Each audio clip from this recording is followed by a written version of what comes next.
আপনারা দেখছেন Tripura football association আয়োজিত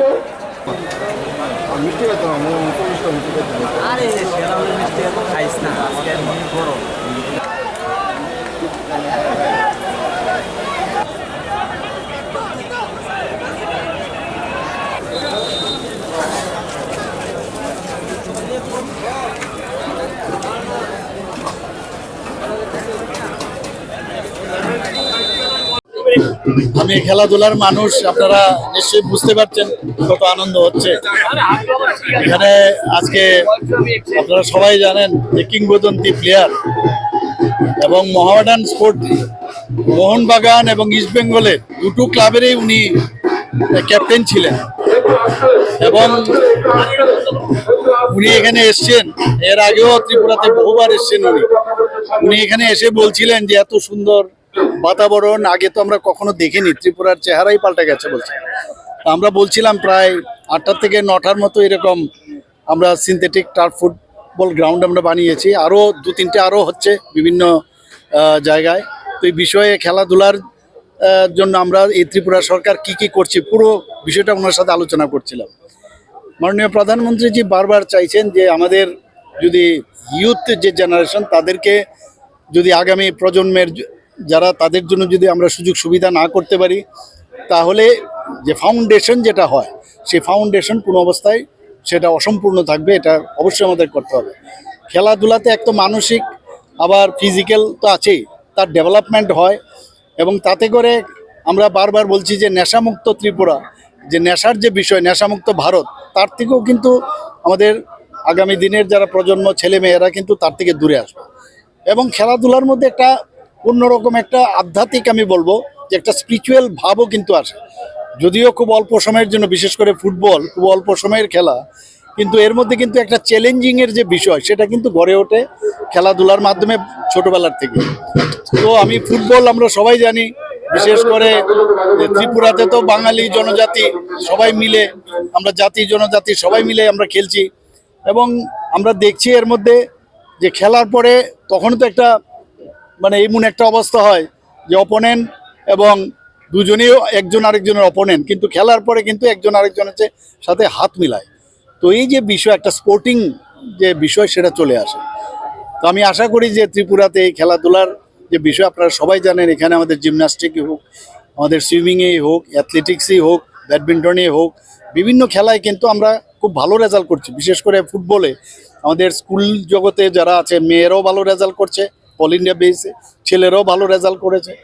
তো এদের মেইন যে বিষয় সেটা হচ্ছে ওনাদেরকে প্ল্যাটফর্ম দিতে হবে, ভালো কোচিং থাকতে হবে, ভালো খাওয়া দাওয়া যাতে প্রপারলি নিতে পারে। তো খেলো ইন্ডিয়া তো মাননীয় প্রধানমন্ত্রী যে করছেনই, খেলো ত্রিপুরাও কিন্তু আমরা সেই স্কিম আমরা নিয়ে এসেছি। তো বিভিন্নভাবে আমরা চেষ্টা করছি খেলাকে যাতে আরও বেশি করে উন্নয়ন করা যায় এবং আমাদের এই প্রচেষ্টা থাকবে।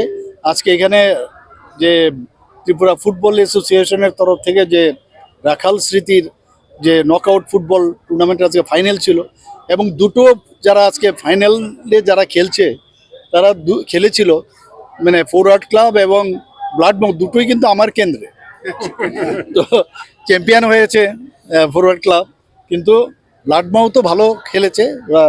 আমি ওনাদেরকে শুভেচ্ছা জানাতে চাই এবং যারা এখানে পার্টিসিপেট করেছে এবং যারা ভালো পারফরমেন্স করেছে তাদেরকেও আমি মানে ওনাদেরকে আমি শুভেচ্ছা দেব এবং আমি আশা করি এইভাবেই মানে যেভাবে আমাদের ফুটবল বা অন্যান্য খেলাগুলো আমরা ত্রিপুরার যে নাম এখন সারা ভারতবর্ষে হচ্ছে সেটা আরও সামনের দিকে আমরা এগিয়ে। স্যার, আপনি জানিয়েছিলেন ক্রিকেট একাডেমি গড়ার পরিকল্পনা, এরকম ফুটবল একাডেমি গড়ার পরিকল্পনা কি রয়েছে রাজ্য সরকারের? এবং আপনার দেখুন একটা সমস্যা হচ্ছে এখন তো যেহেতু স্পন্সরশিপ খুব স্ট্রং মানে ক্রিকেটে, আমি নিজেও ত্রিপুরা ক্রিকেট অ্যাসোসিয়েশনের প্রেসিডেন্ট ছিলাম, আপনি জানেন পয়সার সেখানে অভাব থাকে না।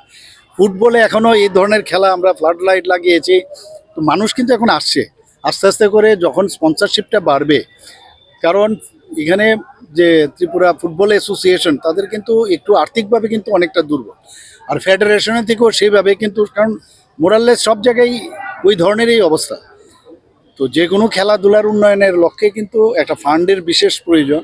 আমরা দেখছি আমাদের মতো করে আগামী দিনে, কারণ অনেক জায়গার মধ্যে এখন আসছে অনেক লোক বাইরের থেকে, বিভিন্ন স্কিমের মাধ্যমে ওনারা আসছেন। যদি হয় নিশ্চয়ই আপনারা জানবেন, এবং ক্রিকেটে তো হচ্ছে, সেখানে সেটা হবে। স্যার, যেহেতু আপনি রাজ্যের মুখ্যমন্ত্রী, ফ্লাডলাইট আপনাদের সরকারের সময় লাগানো হয়েছে, দেখা যাচ্ছে স্কোর বুট নেই, সেই বিষয়ে কোনো লাগানোর চিন্তা ভাবনা করবেন? দেখুন, একটা জিনিস শুরু করাটা খুব ইজি।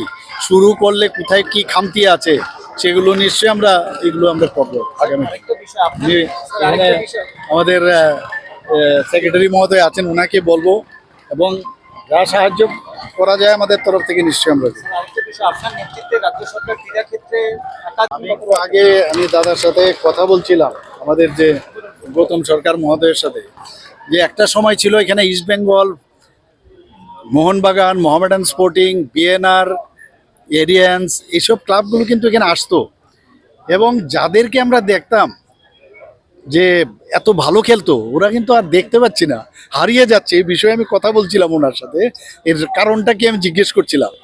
উনি আমাকে বলছিলেন, আপনি একদম রাইটলি পয়েন্ট আউট।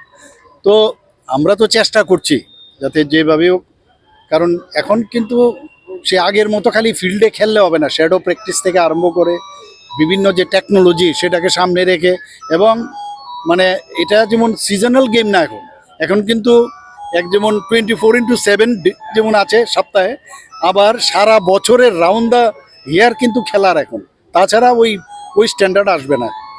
আর এখানে যে আপনার মিডিয়ার দৌলতে আমাদের কোথায় কিভাবে খেলতে হবে, পায়ের মোশন কিভাবে মুভমেন্ট হবে, এভরিথিং কিন্তু খুব ইজিলি অ্যাভেলেবল।